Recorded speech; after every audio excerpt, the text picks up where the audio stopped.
you'll also be sent a link through Big Marker after this is completed as well. But we always love to have that engagement from you all. So please put those questions in that Q&A and we'll get to them at the end. So jumping right into things here, we wanted to have this webinar really focused on maximizing your conversions and really focused on these seasonal campaigns, because we see these campaigns be really successful for a lot of the organizations that we work with, and we want to see that data being collected by these organizations to make that an even more successful campaign, whether that be through Bandwango or whether that be through newsletters or whatever it may be. Maybe it's a video play, whatever that conversion may be.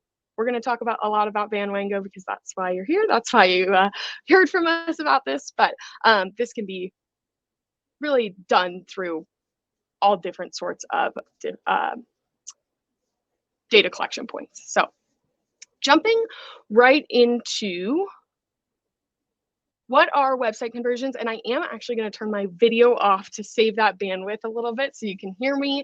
Ladies, if you want to keep your video on, you're more than welcome, but you can turn those off as well if you would like. So jumping into why these website conversions are so important, conversion points on a website are super crucial because they represent the specific actions that you want your visitors to take. So your website visitors, or maybe it is a visitor to your destination, what action do you want them to take? And those play a fundamental role in achieving your business objectives. So maybe that is you want more impressions on those landing pages, but all in all, you need that first party data. You need to see who is visiting that landing page. We want to make sure that you have a lot of points on your website and those conversion points are highlighted and somewhere that a visitor is going to take action on those. So if you're not sure what a conversion point is before we really get into this, as I mentioned, conversion points can be many things. It can be a newsletter sign up. It can be a Bandwango passport sign up point. It could be a visitor guide request. Any of those that you're really collecting that first party data, collecting information on any of those visitors, or maybe they are locals in your destination, those are going to be crucial for your business objectives in the long run. So we're going to talk a lot today about how we make sure that those conversion points are successful and how to add those conversion points into a seasonal campaign that you may not have that existing right now. So conversion points can help you achieve organizational goals. They can help you measure success. They can help you understand consumer behavior. They can help you market campaign with your marketing campaign personalization. They can help you with data-driven decision making and that first-party data collection. So I do want to jump in and really deep dive into each of these points. So I am really going to start with that. Achieving your business goals. So conversion points are directly tied into your business objectives. Whether you want visitors to make a purchase, whether you want them to sign up for that newsletter, whether you want them to request a quote, whatever it may be for your organization, these actions contribute to your bottom line, and tracking and optimizing these conversion points can help you measure that progress towards your goals. Then, second is measuring that success. So these conversion points provide a quantifiable way for you to measure the success of your website and those digital marketing efforts. Tracking the number of those conversions can assess the effectiveness of your strategies and help you make those data-driven decisions to improve your website's performance. This is also super helpful with those stakeholders. We know your stakeholders are asking you for numbers, for those specific data points. These conversion points really, really are great at making those talking points for those stakeholders as well. Understanding that consumer behavior. So conversion points offer valuable insights to that user behavior, analyzing where and why users convert or drop off. It can help you identify areas of improvement on your website. So maybe you have a Bandwango pass and it might be a little bit hidden on a landing page and you're not seeing as many signups as you would see on your other Bandwango pass that's linked on your front page. It's at the top of the fold of the page. And we'll talk about more on how we see conversion points be the most successful. But it allows you to refine your user experience and content to better cater to your audience's needs. Then that personalization aspect for these conversion points. So building those customer relationships or building those visitor or local relationships, conversion points often represent the beginning of that customer relationship. So once a user converts or goes through that conversion point, you can continue to engage with them through email marketing, retargeting, other strategies to nurture them into being loyal visitors or loyal customers of your organization. A lot of times, and we'll go through this in just a couple slides here, but this is really truly that audience segmentation aspect is really important here. So making sure that if you're collecting this person's information, maybe it's on a landing page that's about the beer scene in your destination, making sure that you are reaching out to them and retargeting them with information that's going to be useful and stuff that they're interested in. So I got an email today because I signed up for the Grand Rapids Beer Trail. They sent me the Beer City Insider newsletter that goes out once a month. This has information about what their breweries are doing, any festivals, any information that's happening in Grand Rapids about their beer scene. So that can really help the user experience. It can also really help your open rates and your engagement rates with those. Then data-driven decision making. So as we touched on before, these data points are really helpful for your stakeholders. It's helpful to understand your organization and the goals that you're going towards. The conversion data provides valuable insights that can inform your overall digital marketing strategy. So it helps you make informed decisions about what channels, what campaigns, and what content types are most effective in driving those conversions. So if you don't have GA4 set up, GA4 is actually really focused on these conversion points, and you can find a lot of different reports that are specifically for conversion points, which can ultimately help you make decisions going forward.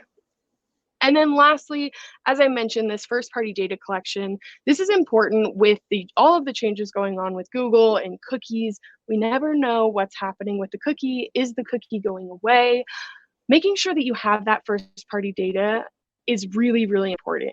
Having those people that are interested in your brand, interested in your organization, that you're able to reach out to over and over and over again to ensure that they're either coming back to your website, making that purchase on your website, or visiting your destination is a big point of this these conversion points. So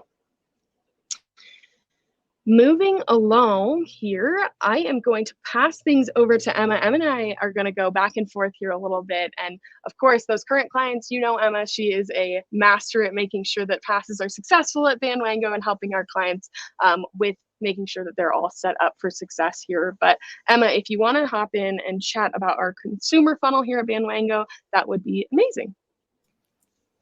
Awesome. Thanks so much, Erin. All right, so as we get into really developing, as Erin mentioned, that conversion-focused marketing strategy, it all begins with this consumer funnel, and this is something we do share with all of our clients right off the get-go as they are launching their initial passes with us. So a lot of you are probably already familiar with this very first awareness part of that consumer funnel and really distributing kind of more inspirational types of content and ads to your consumers, getting those initial views and visits to your website, again, garnering that awareness. But when it comes to marketing a Bandwango pass in particular, as we're going to be focused on conversions, we want to take a shift away from that type of marketing and focus more on targeting audiences who have already completed that awareness portion of this funnel. Or you'll often hear us call them more bottom funnel groups for these passes. As we'll see, those bottom funnel groups are going to be most likely to follow through with that conversion process for you. And this looks a lot, honestly, like kind of an e-commerce type of approach. So if you think about how maybe an Instagram or a Facebook ad would work, you're searching maybe on Amazon for a piece of furniture that you're looking for. And then the next day you receive an ad in your social feed with specific furniture pieces picked for you, or maybe even some items you already looked at. So Instagram or Facebook, they of course are targeting that ad based on your specific consumer behavior, knowing you've already gained awareness for some of those brands and products. And that very similar concept can be applied when marketing something like a Bandwango pass. We always recommend targeting those bottom funnel groups that have already been engaged with your brand. They've already gained an awareness of what you are doing. So just kind of for a really real example here, maybe you're a destination-based type of organization. Those groups could look like maybe some of your frequent or your regular visitors, maybe some friends and family of those locals who traditionally come in for the holiday season, even those locals themselves. If you're more of maybe a downtown development type of organization, that could be groups or locals that are already engaged and already trafficking your local businesses and interacting in your community. We have several types of clients with examples like these. All of those have in common that they're already familiar and already engaged with your brand. So they're going to be most likely to and probably feel most comfortable following through with something like a conversion, or in this case, a pass sign up or a purchase. So as you go about any of your marketing strategies here, a couple of just good things to keep in mind. Number one, choosing channels that do give you that ability to really target those specific and more niche or narrow audiences that are already engaged with your brand. And number two, of course, making sure that we choose specific channels that have been known to convert successfully for you.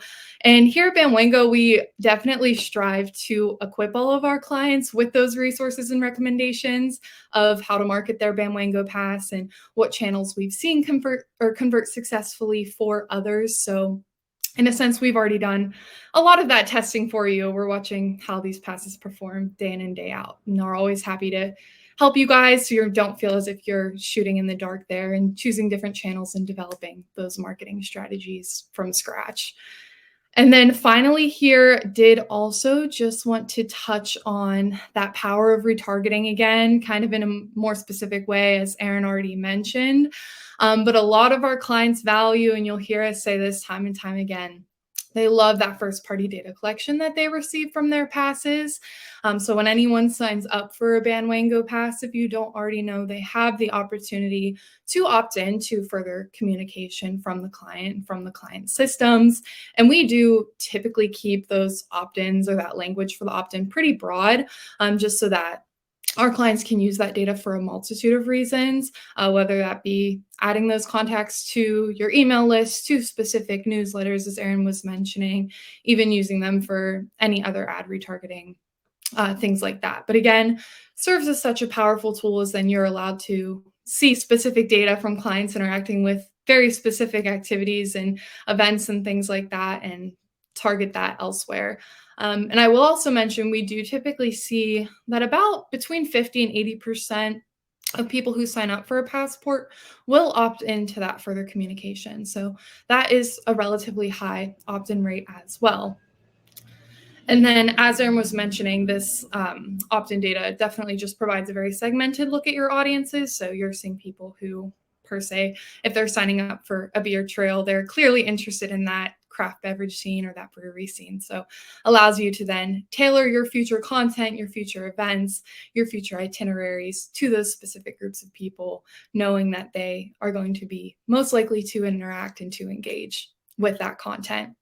But that mostly covers the basics here as far as that audience funnel goes, and who we want to initially target. Of course, then having done that successfully, those people will be landing on your website. So I am going to pass it back off to Erin. She's going to touch on what to do once those people get to your website. So where to start with them and continuing to funnel them through that conversion. Yeah, thank you. So where to start with these conversion points? I know it can be a lot to take in when you're like, okay, do I have my email sign up on the right pages? If I'm signing on with Bandwango, what would be the best first pass to start with? We always recommend looking at your top performing landing pages on your website, and that can be done through Google Analytics. Look at those. I guarantee that there's probably a things to do landing page that doesn't have a conversion point on it, or your top restaurants in your destination, or best things to do during the holidays in your destination. These landing pages are incredible for a conversion point to be on them. So looking at, is there an applicable blog or itinerary that has space for a conversion point? Maybe that conversion point is an email newsletter sign up. So if it's your top 10 breweries in your destination, you can have people sign up for a specific email just from that page that is your Beer Insider newsletter that goes out once a week or once a month. So do those pages have a dedicated email newsletter at the bottom here? I did include an example. Visit South Bend improved open rates from 13.7 to 38.1%, and click rates went from 1.39 to 6.53%. And I do, if I am thinking about this correctly, I do believe that was a beer themed newsletter that was, we wanted to narrow it down, or Visit South Bend wanted to narrow it down and send that out to just those people that were interested in that craft brew scene, or maybe it's the culinary scene or the art scene, making those specific. And I know it sounds like a lot more work for your team. I know bandwidth is always a concern with the organizations that we're working with. With a Bandwango pass, you then have that email list ready to go. We also have email platforms that you can send out a note to those people that have opted in to messaging from a Bandwango pass as well. So we always want to take the heavy lifting off of those organizations, but really ensuring that everywhere that it's applicable and everywhere that you're already gaining that traffic from Google search, whatever channels that you're marketing on already, having a conversion point on there so that you're not just getting those landing page impressions, but you're also collecting that data for those people visiting that landing page. Awesome.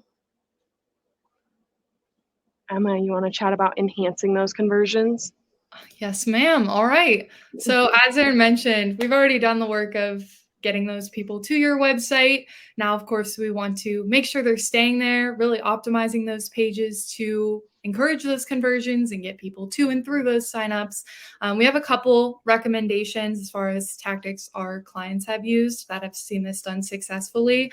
Number one thing I did want to mention is the placement of that sign up card, if this is a Bandwango pass, or a call to action button that would then prompt users to a sign up form or a checkout form. We always recommend having that sign up card or that button as close to the top of the page as you can get it. So you'll hear us often say like above the fold of that page, as a way to just eliminate any scroll depth or burying that product card. As we'll see, that then creates unnecessary work for the user when getting to that sign up process. So really just making sure that getting to and through that sign up is as swift and as easy as possible, eliminating any extra hurdles or extra content to get there, making sure that is as close to the top of the page as you can get it.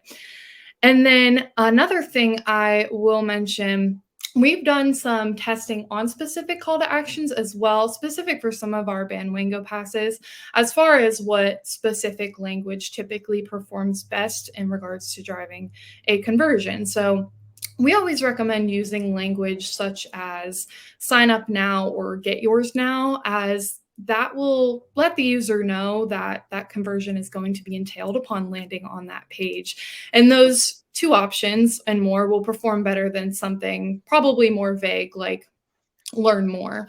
So as users are then clicking maybe sign up for your pass or get your pass here, they're landing on that page expecting a sign up process to be entailed, not getting there, seeing something they don't see, and then bouncing from that page, which then can create high bounce rates from there.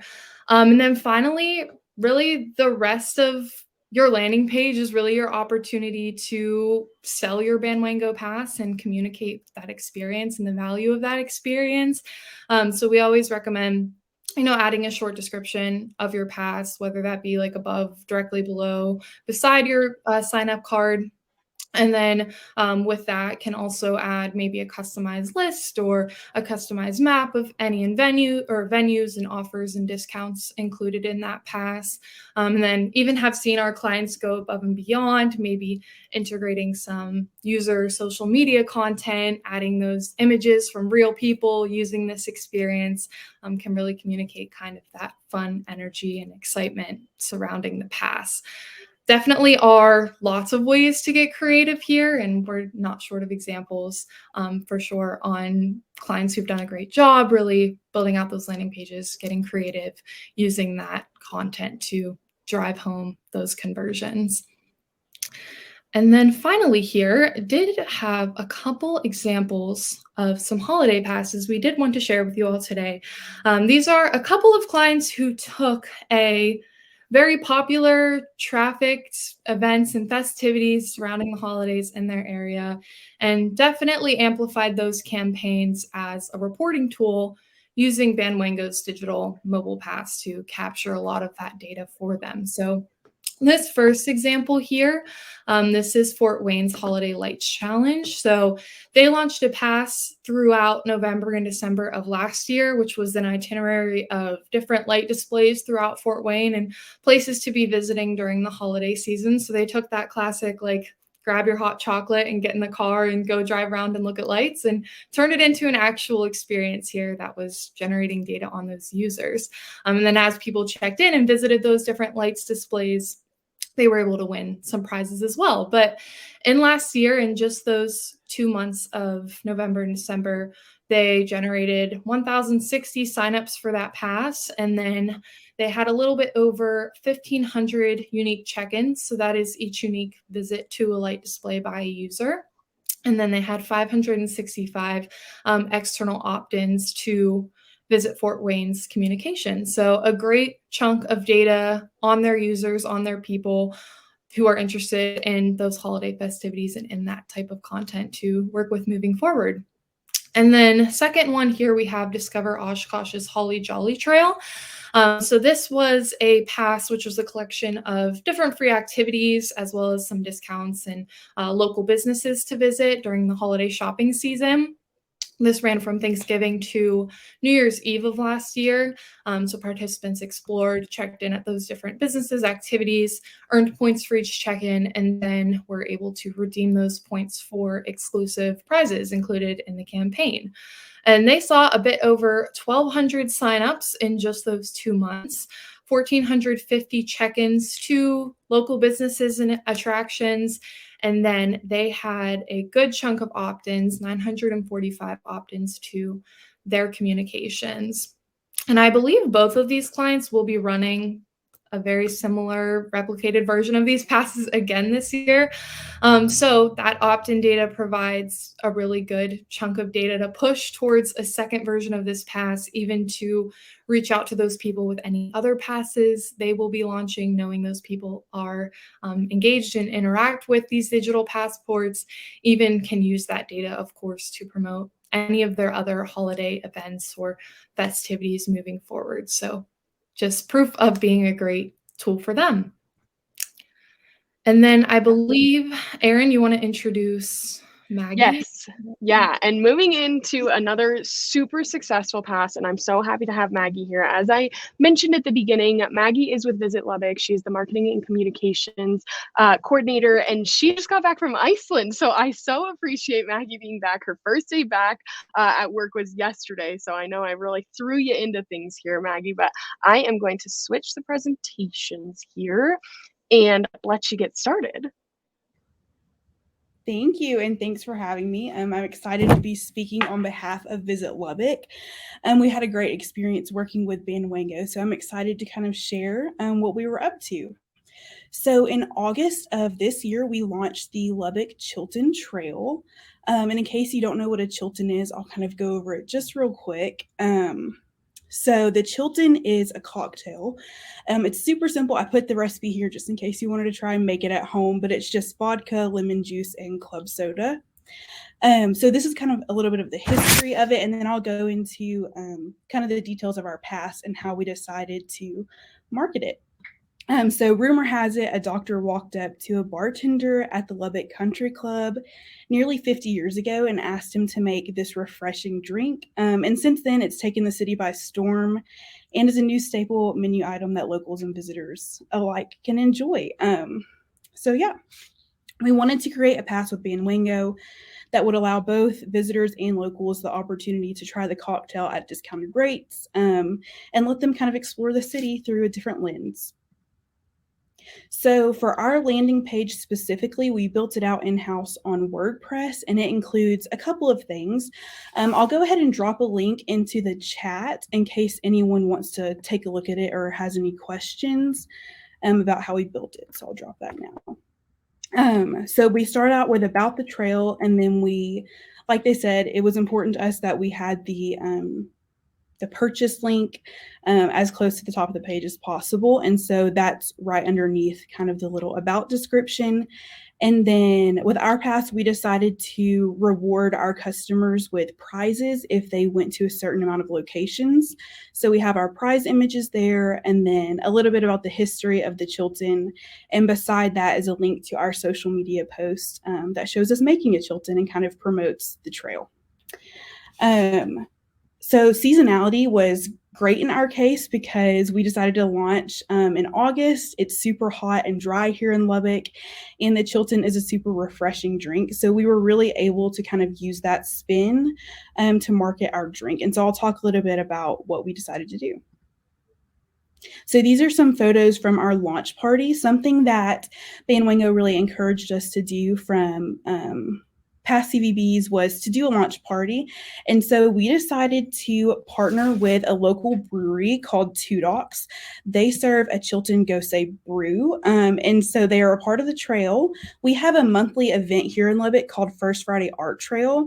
And thousands of locals and visitors come out each month to view the art in our downtown cultural arts district, and Two Docks is on the trail. So it was a great opportunity for us to interact with community members and people that were visiting from out of town, not only to let them know about the pass, but to help them get signed up. And then we also had some merch on the table. You can see from the pictures there's some bandanas, some koozies, and then we also had some recipe cards out. And just to kind of draw attention and get people excited, we also did a giveaway basket with some local items that we got around town and the ingredients to make a Chilton. So that was kind of our big launch that we did on 806 Day, which is our area code. So it was really a great opportunity to kind of maximize the potential of events and excitement that were already going on. So we did, before the launch party happened, we took our current newsletter and we kind of did an invite, like if something big is coming, you're invited, come out and see what it is. And just before we even launched the pass, we saw a 6% increase in opens and click rates. So that's awesome. So that was kind of a little bit about our launch party. And then a little bit about our social media strategy leading up to it. We decided to kind of do a tease strategy, and that seemed to work really well. We saw some really high engagement compared to other posts on our page. So we did 3 posts the week leading up to the launch, which was on a Friday. So the first thing we did was a teaser stop motion of the Chilton being made. And so the caption was something very general of like, something big is coming. Can you guess what it is? And then the second post went out in the middle of that week, I think on Wednesday. And it was an invitation to our followers asking them to come out to Two Docks on Friday during First Friday Art Trail for a surprise. And then on Friday morning, we did our official announcement, which was a how-to video that we shot in-house, just of us going around. It showed the social media follower how to download the pass from our landing page, and then how to go out, interact with the bartender to get your discount and to get your Chilton. And that had a great engagement rate. We had I think maybe 500 or 600 sends just within like the first few days of putting that video out on social media. So that went very well. And then on our website, I'll talk a little bit about how we kind of put things and place things there. So I talked about our landing page earlier, and if you have any questions about that, I'm happy to answer. But we also did a blog, how to spend 48 hours on the Lubbock Chilton Trail. And within that blog post, we were able to link directly to the sign up. So that was very helpful. And then we were also able to put that blog post in our link tree through our social platforms. So lots of different ways for people to find the spot to sign up. And then we also have seen quite a bit of success with it. It's been really exciting. We've had over 1,800 signups just from August 6th. So about 2 months, and 983 marketing opt-in. So yeah, that's been really good. And I think that's it. But if you have any questions, I am definitely happy to answer. Awesome. Thank you so much, Maggie. I just want to emphasize the success that Lubbock has seen with this. Having that many signups in such a short period of time. Seasonality was great. It's so hot there. This cocktail sounds delicious. And so I think that the effort that you all put behind this is so impressive, but also the return that you're seeing on it is crazy. So I did want to ask you, Maggie, before we really hop into Q&A, and I really encourage anyone listening that has anything come to mind, please put that in the chat or Q&A. But did want to ask you, before you had the Chilton Trail Pass, did you have a lot of content on your website about the Chilton cocktail, or was that something that was created afterwards, after you created the trail? Yeah, so we had a couple, I would say the main thing is a couple blog posts about it. So I think we have 5 different ways to order a Chilton. And then of course, in different like weekend itineraries, we would have, go try a Chilton here or there. We did not have a landing page specifically for it. And so once we decided to do the pass, we built that out, and it's under our food and drink tab on our main menu. Yeah. Perfect. And then you also have those resources that you can use to link to that landing page. So that content that was previously created about the Chilton is now available for you to use. Yes, and actually I didn't mention this, but on our landing page, we have a section that links to other blogs. So it does link to a couple other blogs that do mention a Chilton and kind of planning your trip to Lubbock. So that's been great. Awesome.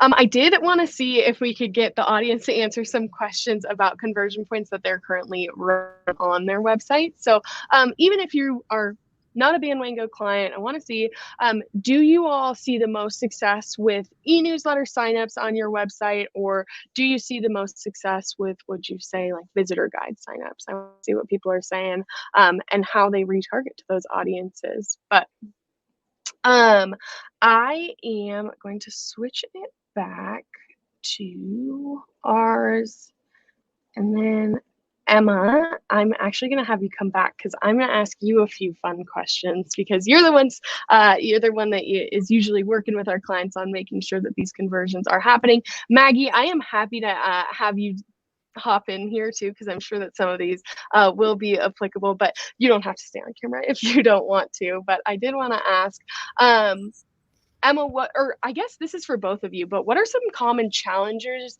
marketers face when creating seasonal campaigns?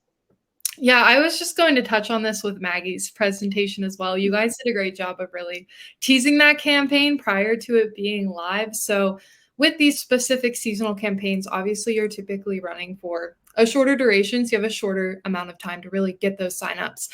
So something we see a lot of our clients do, Maggie's team did, really teasing those campaigns, really building up hype for something like a launch party. We also do have the ability here to collect pre-signups for any of your passes as well. So if you're running maybe a 2-month campaign, collecting pre-signups can give you perhaps like a month or a few weeks before that campaign actually launching to continue to market that pass, build up some hype for that pass, collect those signups and data, and get them over to Bandwango so that those people will be receiving that pass as soon as it is live for that specific duration. So lots of ways to definitely, again, get creative, come up with fun ideas to market and promote that trail before it's actually officially live to the public.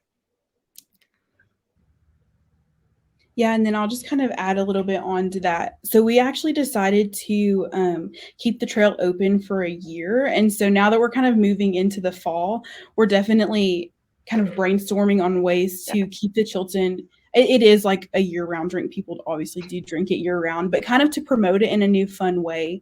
So this is just kind of a little bit in the works. We kind of just got started with it, but we're kind of working with a local bartender, Shotgun Sue's, one of the spots on our pass, to create a twist on a Chilton, which the Chilton is a very simple cocktail. So it allows us to kind of do things like that. And so we're working with him to do a fall twist on the drink so that we can do another social media and marketing push with that. So that's kind of one way we're combating the seasons changing and such. Yeah. So that's a blast. I was just at Cal Travel last week, and I talked to a lot of our clients on what's going on, what they're doing. And a lot of their challenges were with keeping these passes alive throughout the year. How do they re-engage with these consumers? And I think an important outlook is like, yes, maybe your trail is about this signature Chilton, but you can make some tiny tweaks to it and have it still be relevant. And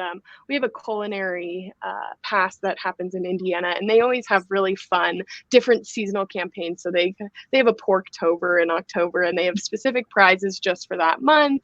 And so keeping it alive that way and keeping it in the forefront of people's minds is really important. And I mean, the same thing goes if it's not for a Bandwango pass. So if it's just content that's living on your website, making sure that that's refreshed. I always have to make sure that we're on top of this on the Bandwango side. That content that was created a year ago, we may not have touched that in a while, and we need to go back and take a look and make sure that that is still relevant and how is it connecting with people today. So yeah, I love that idea. A little pumpkin spice Chilton or something. I'll add to a lot of our clients create like those custom newsletters, and I know Erin and I get these all the time, but like Visit You Claire and others, I'll receive different like seasonal newsletters and campaigns of like, here's other activities happening at this specific time of year that make this an opportune time to use this pass. So that's a good way to get those messages across as well. Yeah, awesome. Emma, I was going to say, actually, Maggie, I want to ask you a question about your team size, because I know a lot of people listening are probably like, holy moly, that seems like a lot of work. I don't think my team can take this on. How many people do you have on your team, just out of curiosity, and how much of your focus was dedicated towards this Chilton Trail launch? So on our marketing team, we have, I think, 6 people, and it was definitely a huge team effort. Our graphic designer we do have an in-house graphic designer, and she did a ton of work for us in making like the logo and all of our social graphics and stuff like that. So that was definitely a big help. And I would say she spent probably a week kind of like really diving into it. We made, the custom merch and stuff like that. And then myself and our social media coordinator were kind of the two that headed it up on our team. And so, yeah, I would say it's definitely like manageable and maintainable. It was great to be able to have that bigger team to have that support and stuff like that. But I would say kind of building it out and getting in contact with people. And then we also shot all of the photos for each restaurant and bar that's on the pass. I would say we probably spent like a day or two a week for the first maybe like month leading up to the launch of the pass, kind of really focusing on it. Yeah, absolutely. And was this like the biggest campaign that you all set forward in August? Was this like the one thing you guys were focused on, would you say? Yeah, I would say for the summer season, this was kind of our big campaign that we were all working on. So yeah, absolutely. I think that's an important thing to note, because a lot of people come into Bandwango and they're like, this is something that is helping support our marketing campaigns, but this is not going to be the sole focus. And to those organizations that come forth, we are happy to be a supporting factor in your marketing campaigns. We do not expect that every organization coming in, the Bandwango Pass is going to be their marketing campaign. I would just say setting expectations for the data that you're getting back. Maybe you're not going to see 1,800 signups in the first 2 months if this is just one aspect of what your marketing team is doing. And that, again, totally understandable. We understand that the bandwidth is a concern for a lot of the organizations that we work with right now, but setting expectations for the data that you are trying to collect. So if you want to see 1,800 signups in the first 2 months, that work is going to need to go in. But if you are okay seeing some signups come in here and there, then having this as a supporting aspect to your marketing campaigns are great. So cool. Emma and Maggie, what kind of resources or support does Bandwango offer to help marketers make the most of its capabilities for seasonal campaigns? Awesome. Yeah, I can chat on this one first. But as a lot of you may know, we do hold individual meetings with each of our clients just to initially help communicate some marketing strategies and tactics that we recommend and things we've seen to work well in marketing a Bandwango pass. And with that comes some specific resources on our team. We'll touch on just different channels to promote the pass, ways earned media has converted very successfully, our recommendations as you go about setting up or allocating budget toward any paid campaigns and paid advertising, as well as different specific like paid media channels that work well. A lot of our clients, as Maggie showcased here specifically really use social media very well in promoting their passes there. And we have a lot of good examples from clients that have done a great job with that. So we're always here to provide you those resources, provide you those examples. We have a whole lot of client case studies on our website, blogs that touch on all of these concepts more in depth.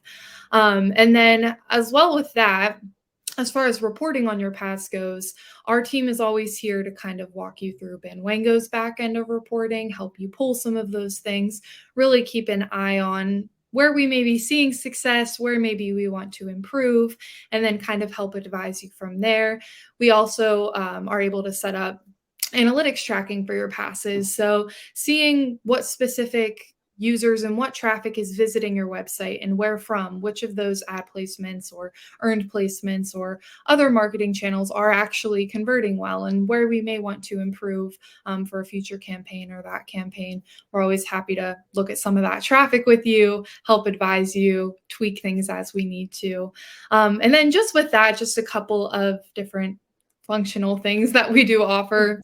Some design services, so we can take that off your plate too if you guys need our team to help tackle some things like signage, getting that out and about the pass. We can handle some of those designs for you, and just have a lot of resources and talented people here who are able to kind of take off your plate what we can, since we know a lot of those teams, your bandwidth is thin and those teams can be smaller. I do. I don't know, Maggie, if you have anything to add, but we do work closely with a lot of agencies as well that are very familiar with our product. And so we have a partnership with SimpleView in the works. We've chatted a lot with Adara. There's a lot of different agencies that are, again, very familiar with what we do and know our angle of how we believe passports best succeed. So if you have any questions about which agencies are familiar with this platform and this technology, then we have some people that you can reach out to as well. Awesome. Yeah, we actually have some ads running for the Chilton Trail through Adara right now. And we do use SimpleView, so that's been great. Yeah. I would say kind of going through the building process of the pass, first of all, the support system at Bandwango is just great. And we were asking questions back and forth on email, and the response time was just amazing. And our one-on-one meetings were super helpful. I would say one of the main things that was great for us to have was all of the past examples that you guys provided us with, especially for the landing pages. I know I probably spent a couple of hours just really like digging into, I think it was Detroit's landing page, and maybe Visit Milwaukee. So having that was really awesome, kind of starting from scratch and knowing we were going to be doing it in-house. And then also I was just on our Bandwango dashboard earlier today. That's super user-friendly, and like having the meeting to walk through it has been great, and has allowed me to kind of really dig into the analytics of it and decide what we want to do going forward with our fall push for the pass, now that we can see what worked well when we launched in August. So I love it. Cool. Well, there's nobody that has any questions for us. Then, anybody? Last minute? I just want to reiterate the fact that the most successful Bandwango passes that we see come through have these aspects of a certain aspect of your destination or of your organization, and maybe it is a shorter term pass, or maybe it is something that you focus on seasonally. You say, you know what, summer we nailed it, going into fall we're going to refocus it. But these holiday passes really are super successful. These really specific cocktail trails are very successful. So as Emma mentioned, we have that resources. Ooh, Gabby did put one in for you, Maggie, but we do have resources on bandwango.com. But Gabby said, what's your next pass idea, Maggie? Yes, so that's funny you ask. We're actually have been kind of working on one right now. But if you don't know, Buddy Holly is from Lubbock, and we've actually, Visit Lubbock has partnered with the city and has been redoing all of the historical markers for all the places special to him. So, you know, where he lived, his gravesite that you can go and visit, different theaters where he went to high school, stuff like that. And so we have a very large group of visitors that come specifically for the music scene here, and to kind of go and see the different museums and stuff centered around him. And so we're thinking possibly our next pass will be centered around Buddy Holly and all of the different places you can go while here. So I love that. A great idea. I'm sure it's going to be just as successful as this one. So no, that's awesome. Well, as always, you can reach us here at Bandwango. My email is erin@bandwango.com. Emma's is emma@bandwango.com. Maggie, yours was up on the screen, but is it Maggie? Yeah. Maggie@marketlubbock.org. And I can drop it in the chat just in case, but. Perfect. Awesome. Yes, feel free to reach out to any of us with questions. If my internet was spotty, I apologize. I thank you so much for tuning in. Just so you all, for the October webinar for Bandwango, we are introducing a new offering with Bandwango. It's called DXC Rise. So a new feature offering for a lot of the organizations that we work with. So be excited for that. But as always, thank you for tuning in, and you'll be able to find this recording on our website on the 27th of September. So thank you all.